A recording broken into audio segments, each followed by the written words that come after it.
अब जो मूड के बारे में हम चर्चा करने वाले हैं इस पार्ट में, वह हमारी डेली लाइफ से बहुत कुछ संबंध रखता है। यानी हमारी दिन ब दिन हम जो कुछ करते हैं उसमें यह शामिल होता है ना, मोबाइल। हम क्या करते हैं दोस्तों, अपने मूड को रोने या झगड़ालू होने के लिए विवश कर लेते हैं। जैसे मोबाइल को किसी सभा में बैठे हैं तो साइलेंट मोड पर हम डाल देते हैं, कॉल रिसीव न करनी हो तो उसे फ्लाइट मोड में डाल देते हैं, और कॉल के समय घंटी की आवाज़ यदि किसी को ना सुनाई पड़े इसके लिए वाइब्रेशन मोड पर हम डाल देते हैं। उसी प्रकार किससे कैसे बात करनी है, ऐसा मोड दिमाग में फिक्स कर दिया जाता है। अब जैसा मोड होगा उसके हिसाब से फंक्शन होगा। कई बार हमें परिस्थिति देखकर स्वयं को, अपने मूड बदलना पड़ता। थोड़ा टिपिकल है दोस्तों मामला, लेकिन आप सुनते जाइएगा, आपको समझ आ जाएगा। सामने जैसा व्यक्ति है उसके साथ वैसे ही व्यवहार करने का हमारा मूड चेंज हो जाता है। कई बार दिमाग ऑटो मोड में भी हो जाता है, समय के अनुसार स्वयं ही फंक्शन करने लगता है। दुकान पर या ऑफिस में है तो यस सर, और घर में आते ही ऑटोमेटिक मोड बदल जाता है। उसे कमांड नहीं देनी पड़ती। हर स्थान पर विनम्रता का व्यवहार करने के लिए हमें स्वयं को प्रेरित करते रहना चाहिए। हम हर समय अपने मूड को कूल मूड पर रखेंगे ताकि हमें घर में ही वही सम्मान और आज्ञा पालन का व्यवहार मिले जो ऑफिस में मिलता है। और कई बार हो सकता है ऑफिस में हम बड़े अग्रेसिव हो जाते हैं, घर बड़े कूल रहते हैं, तो इसको भी आपको सोचना पड़ेगा। बात करते हैं तीसरे मोल्ड की। मोल्ड क्या होता है? आपने देखा होगा, यदि हमारे पास जो भी लोहे का कार्य करता है तो हम लोहे को अपनी इच्छा अनुसार मोड़ना चाहते हैं। तब हम एक किस्सा उस जगह का देखें जहाँ पर लोहार होता है, उसको कैसे तपाकर नर्म किया जाता है और जिस आकार में वह ढालना चाहता है, जिसे हम सांचा कहते हैं, उसके अनुसार वह ढाल देता है। यह बात हमारी सेल्फ मोटिवेशन की हो रही है कि सेल्फ मोटिवेशन की अग्नि पर मूड को तपाकर मोल्ड में डालो, यानी सांचे में डालो और मूड सेट कर लो। हमें कोई हानि न हो और सामने वाला भी स्वयं को हमारे व्यवहार से दुखी महसूस ना करे। हम स्वयं को ना समझा सकें तो अपने गुरु के पास जाकर अपनी समस्या का समाधान पा सकते हैं।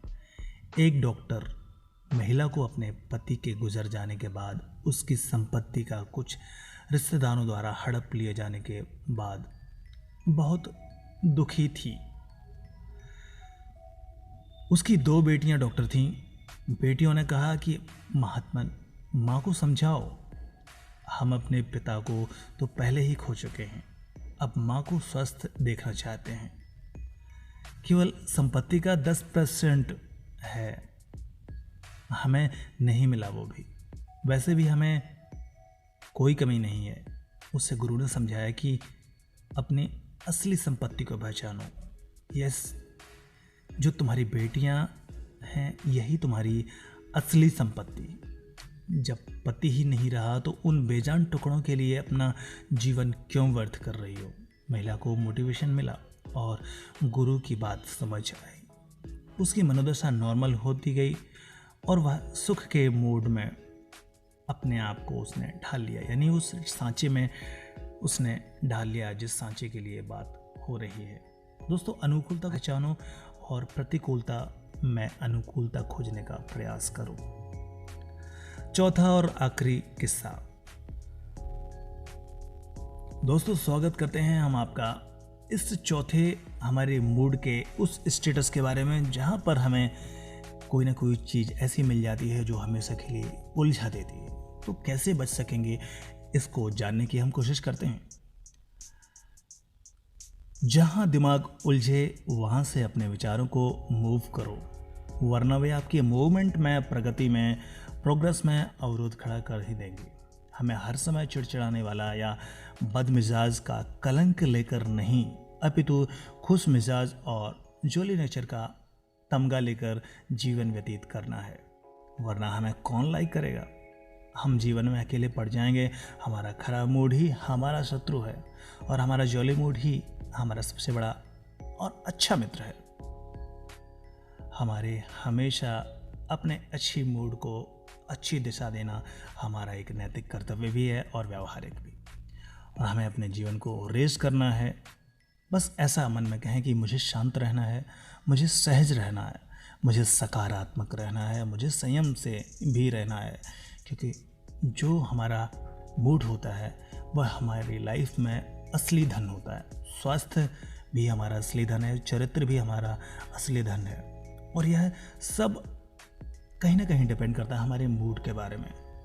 दैनिक जीवन में ना जाने कितनी टास्क आते हैं, कितने लाइफ के बड़े से बड़े पैमाने आते हैं जहाँ पर हमें संघर्ष करके अपने जीवन को बदलना होता है। तो सबसे उसका जो अंतिम डायरेक्शन होता है हमारे मूड का, हमारे अंदर की विल पावर का, हमारी कंट्रोल करने का क्या तरीका है दोस्तों। ऐसे ही हम छोटी छोटी बातों से सीखते हैं कि यदि हमारी लाइफ किसी खराब मूड में है तो उसे कैसे अपने आप को मोटिवेट करना है। और सेल्फ मोटिवेशन यानी आत्म प्रेरणा जिस व्यक्ति ने सीख ली, उसकी ज़िंदगी में किसी भी प्रकार की परिस्थितियाँ आ जाएं, उसे कभी अंधेरे में या किसी खाई में ढकेल नहीं सकती। तो दोस्तों, यह हमारा मूड होता है, यह हमारा स्टेटस ऑफ मूड होता है, जिसे हम सेट करके अपने आप को उस नियंत्रित अवस्था में रख सकते हैं जहाँ पर ज़िंदगी के बहुत सारी कामयाबी के किस्से आपका इंतज़ार कर रहे हैं। हमें इतिहास खुद नहीं लिखना है, दूसरे आपके इतिहास को लिखेंगे, तब आपकी सफलता है।